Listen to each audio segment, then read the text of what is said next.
마음이 드셨다면 구독, 좋아요 꼭 부탁드리겠습니다. 고맙습니다. 시청자 여러분 안녕하십니까? 김동수입니다. 한국은행 이주열 총재가 1월 17일 한국은행에서 올해 첫 금융통화위원회 통화정책 결정회의를 열었습니다. 정책 결정으로는 이날 금융통화위원회는 기준금리를 현 수준 1.25%에서 유지하여 통화정책을 운영하기로 결정하였습니다. 그러면 먼저 대외 경제 여건을 살펴보겠습니다. 세계 경제는 교역 부진이 이어지면서 성장세 둔화가 지속되고 있습니다. 국제금융시장은 미국과 중국의 무역 협상 진전 등으로 대체로 안정된 모습을 나타내는 가운데 최근 중동 지역의 군사적 긴장 고조로 변동성이 일시에 확대가 되었습니다.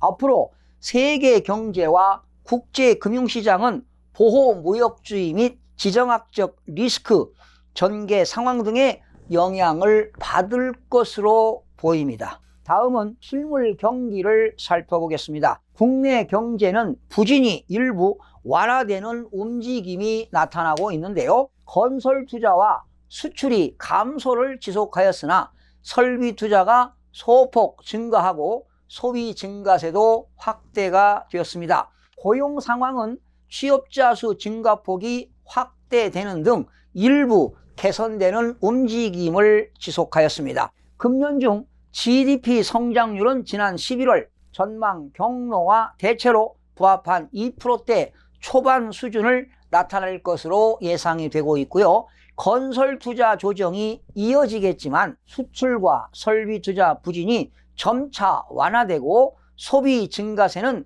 완만하게 확대될 것으로 전망이 됩니다. 다음은 물가를 살펴보겠습니다. 소비자 물가 상승률은 농축수산물 가격의 하락폭 축소, 석유류 가격 상승 등으로 0%대 후반으로 높아졌습니다. 근원 인플레이션율은 0%대 중반을, 일반인 기대 인플레이션율은 1%대 후반을 유지하였습니다. 앞으로 소비자 물가 상승률은 지난 11월 전망 경로와 대체로 부합하여 금년 중 1% 내로 높아지고 근원 인플레이션율은 0%대 후반을 나타낼 것으로 보입니다. 사실상 소비자 물가 상승률이 2% 이상이 되어야만이 한국은행에서는 기준금리를 올릴 수밖에 없는데 지금 1% 내외로 지금 높아지고 전망하는데 사실은 올해 한국은행에서 기준금리를 올리기란 그렇게 쉽지는 않습니다. 자, 금융시장을 좀 살펴보겠습니다. 금융시장에서는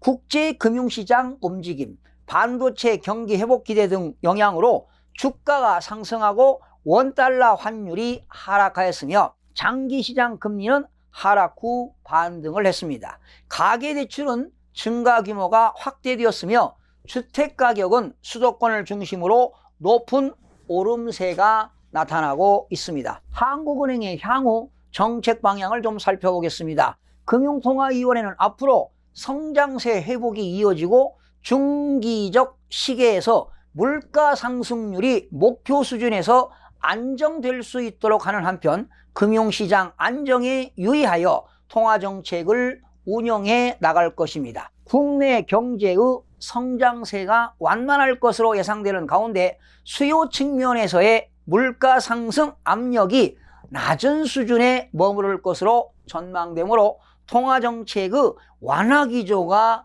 유지해 나갈 것입니다. 결과적으로 이 말은 저물가가 계속된다면 기준금리는 현재 1.5%지만 1%까지도 내릴 수도 있다, 이런 내용이 되겠습니다. 이 과정에서 글로벌 무역 분쟁, 주요국 경기, 가계부채 증가세, 지정학적 리스크 등의 전개와 국내 거시경제 및 금융 안정 상황에 미치는 영향을 주의 깊게 살펴보면서 완화 정도의 조정 여부를 판단해 나갈 것이라고 밝혔습니다. 결론적으로 말씀드려보겠습니다. 경기가 회복되지 않으면 현 기준금리 1.25%를 동결시키거나 아니면 경기가 극도로 나빠진다면 기준금리는 1%까지도 내려갈 확률이 있습니다. 만약에 다행히 경기가 회복되고 물가 상승률이 2%대 이상이 올라가고 실업률이 감소한다면 기준금리는 인상할 수밖에 없는 정책이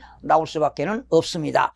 다음 금융통화위원회는 2월 27일에 열리도록 되어 있습니다. 시청해주신 여러분 대단히 고맙습니다. 최선을 다하겠습니다. 내일 아침에 찾아뵙겠습니다. 마음이 드셨다면 구독, 좋아요 꼭 부탁드리겠습니다. 고맙습니다.